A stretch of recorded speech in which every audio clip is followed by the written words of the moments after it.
Pemirsa, pandemi COVID-19 telah mengharuskan masyarakat untuk beradaptasi dengan kehidupan era baru, yaitu taat pada protokol kesehatan. Dengan mematuhi protokol kesehatan inilah diharapkan mampu mencegah penyebaran COVID-19 dan roda perekonomian bisa segera pulih. Sudah setahun lebih pandemi COVID-19 melanda bangsa Indonesia dan Bali khususnya. Begitu juga aktivitas masyarakat yang berubah dengan harus mematuhi protokol kesehatan guna mencegah penyebaran COVID-19.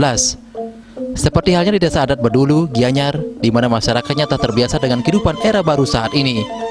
Berdesa Adat Bedulu, I Gusti Ngurah Made Serane menyatakan, saat ini Desa Adat Bedulu sudah menjadi zona hijau berkat ketaatan masyarakat dalam menerapkan protokol kesehatan. Selain itu, kegiatan adat, budaya, dan perekonomian di desa sudah mulai berangsur pulih.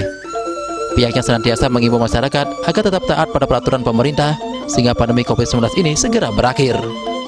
Sudah 1 tahun berjalan seperti kramo kami yang sudah terbiasa dengan ketat melaksanakan protokol kesehatan, pakai masker, jaga jarak, cuci tangan. Itu mereka sudah biasa.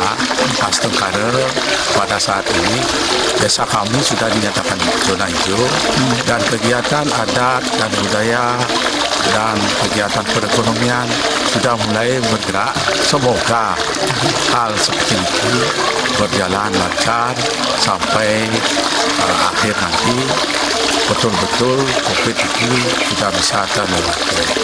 Pihaknya menambahkan meskipun roda perekonomian belum pulih seperti semula, namun masyarakat diharapkan bisa segera bangkit dari keterpurukan. Hal ini sesuai dengan visi dan usaha Kertilo ke Bali bersama-sama mewujudkan Bali era baru. Andika, Bali.